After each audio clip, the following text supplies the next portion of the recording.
Today I'd like to talk to you about how our laboratory at the Johns Hopkins School of Medicine has been using the Perfinity Workstation to revolutionize our development of biomarker-based assays.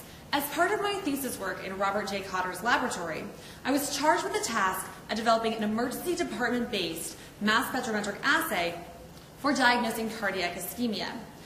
During a heart attack, a patient first experiences a point of injury where their valves become clogged. Then over a period of time, 4 to 18 hours typically, the patient experiences first cardiac ischemia, where their cells are deprived of oxygen, and then infarction, their cells die as a function of the oxygen starvation.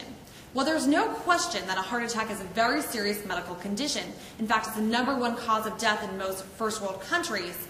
The disease progresses over a period of time, does provide clinicians with a unique window of opportunity for early diagnosis and clinical therapeutic intervention.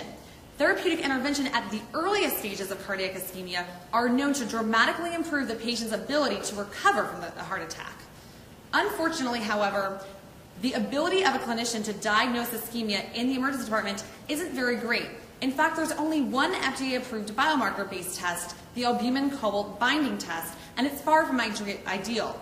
It's based on the observation that during cardiac ischemia, albumin's ability to bind to the metals at the N-terminus of the protein diminishes dramatically. Unfortunately, as you can see from the slide, the ability of the current test to distinguish between a person who's suffering from ischemia and a non-ischemic patient isn't very great. The test lacks the sensitivity and specificity necessary to diagnose ischemia directly. In fact, the ACBT has only been approved for use as an opt-out biomarker. Interestingly enough, however, the FDA approved the ACBT without requiring a mechanism of action. The exact composition of ischemic modified albumin and the mechanism mediating the protein's decreased binding capacity for transition metals remains unknown. Our laboratory hypothesized that we could improve upon the current assay if we were able to directly monitor the biology that mediates this decreased metal binding effect. To do so, we proposed using a triple quadrupole mass spectrometer and to operate the triple quadrupole as a selected reaction monitoring assay. In the SRM assays, mass filtering at Q1 and Q3 dramatically improves the mass spectrometer's ability to detect specific targets with a high degree of sensitivity, specificity, and selectivity. This picture shows the current apparatus that we use in lab to develop and validate our biomarker-based assays. You see the Perfinity Workstation here linked to Shimadzu's 8030. The 8030 is one of the fastest mass spectrometers in the world. It's really provided us with a very nice platform to rapidly and sufficiently detect even lower abundant targets. As I mentioned, though, SRM assays are targeted mass spectrometry, meaning that the peptides that compose the assay must be known. You can see from this crystal structure of albumin, the metal binding site that diminishes during cardiac ischemia is right here. In close proximity to this metal binding site are several key residues that are known to be modified, either through disulfide bonding, free thiol linkaging, or through phosphorylation. We proposed that during cardiac ischemia, the oxygen starvation that results would produce oxidative radicals that would release into the bloodstream. These oxidative radicals may be bombarding albumin, modifying the post-translational modification profile of the protein at the N-terminal. Ergo, we thought it was critically important that these following peptides were included in our multiplex assay. When we started the project, we had to use a canonical benchtop sample preparation pipeline that is routinely used in proteomic experiments. It's far from ideal and led to a lot of problems. First and foremost, it begins with an 18-hour tryptic digestion. Following tryptic digestion, peptides are normally solid phase extracted. So the sample is desalted, either using cartridges or 96-well plates. The eluent is eluted through a high % organic, and then the sample is speed vacuumed and then resuspended in a mass spectrometric friendly material, usually 0.1% formic acid and water. It's only then that you can perform an LC-SRM assay, so that the assay pipeline actually indicates or controls your mass spectrometric assay. Unfortunately, the pipeline is far from ideal, and in fact, it's not surprising that when we were using this benchtop manual preparation of our samples, we were seeing a high degree of variability sample to sample, such that the pipeline was dramatically decreasing the success of our overall experimentation. To revolutionize the way that we were preparing samples to address some of the problems that we were seeing within the pipeline, we decided to adopt the Perfinity Workstation. The Perfinity Workstation is an LC-based platform that provides or performs all manual-based sample preparation online. It begins with a 2 to 6 minute trypsin digestion that occurs on column using an immobilized enzyme reaction chamber. Digested material is then injected onto a C8-based desalting column, and the desalted peptides are then directly injected into the LC-C18 column so that you can perform LC-SRM online. The entire workstation links to the mass spectrometer so that you begin with diluted material and you end with the assay results. When you use an immobilized enzyme reaction chamber in the Perfinity Workstation, you dramatically decrease the amount of time that's necessary for trypsin digestion without decreasing the efficiency of the digestion, such that within less than 8 minutes, you can get complete digestion of the material.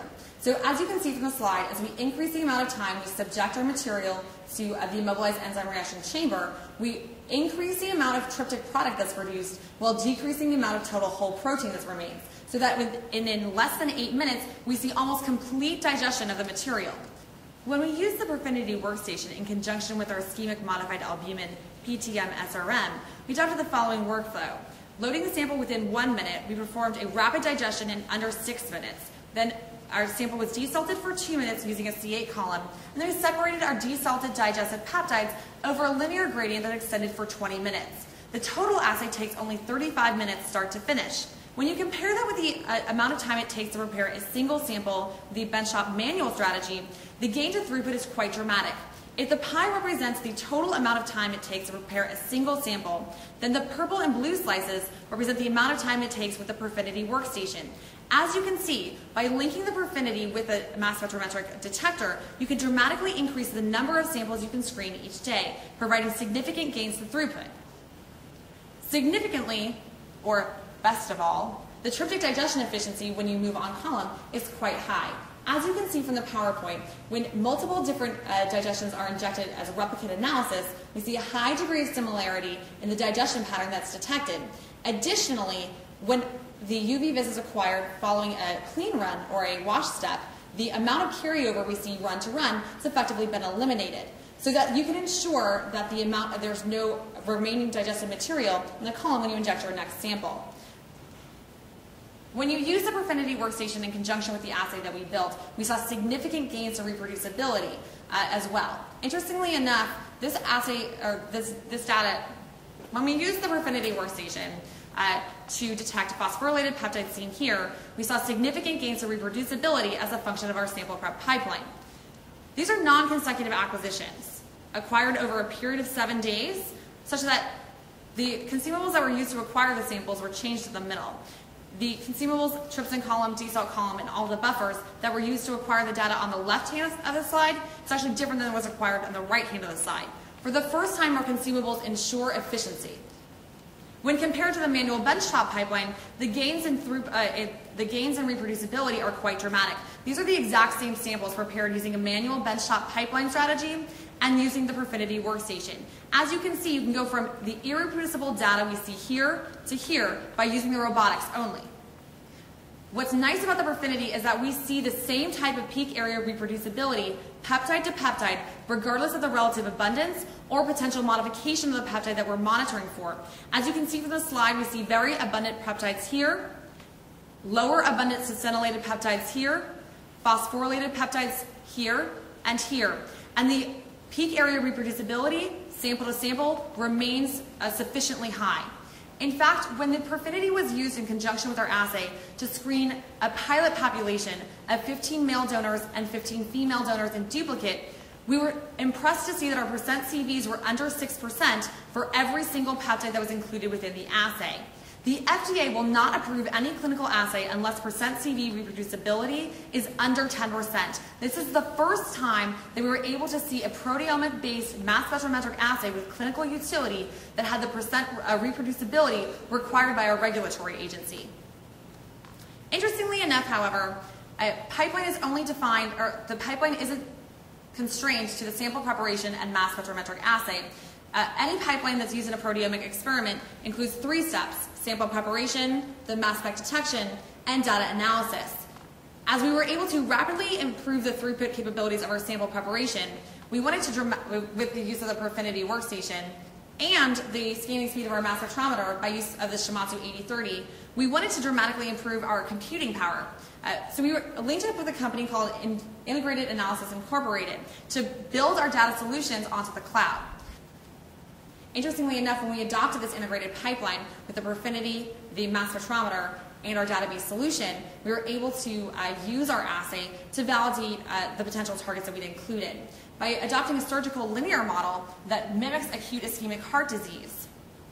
As you can see, the reproducibility that's provided from the Perfinity dramatically improved upon our ability to interpret our results, such that you can see dramatic differences as a function of time for these specific post-translational modification groups. We believe that this type of study has extreme power because we now have a nice amount of evidence, or we have evidence to suggest that these peptides should be funneled through a validated assay regime. As you can see, when our assays run in plasma, the percent variability we see run to run, even in a model system that more closely mimics the emergence department, remains under 15%, a dramatic improvement than a benchtop sample preparation platform. In conclusion, SRM assay protocols are not standardized across instrument manufacturers. Front-end sample preparation influences overall success of experiment to a great degree. Assay precision varies wildly across users, laboratories, and test sites, and laborious front-end sample preparation limits total assay throughput. But by use of the Perfinity Workstation, you can get rapid, complete, and reproducible digestion of even complex sample mixtures like plasma, sera, CSF, and urine. Digestion on column increases digestion efficiency and overall reaction speed to a dramatic extent. Superior throughput is provided with the Perfinity Workstation compared to manual benchtop methods, such that you can screen 30 to 40 samples in a single day. The reality is life is hard enough. We all deserve a robot, and we deserve the robotic power that's provided with the Perfinity Workstation. I'd like to thank the following people who helped contribute to this work. Obviously in the Mayos lab, my thesis advisor was Robert J. Cotter. The following people were involved. Shimadzu Corporation has been a wonderful collaborator. We are so blessed to have been able to work with them on this technology. The same with Perfinity Biosciences. Our research is funded through the following funding agencies: the NCRR, NHLBI, and the NINDA.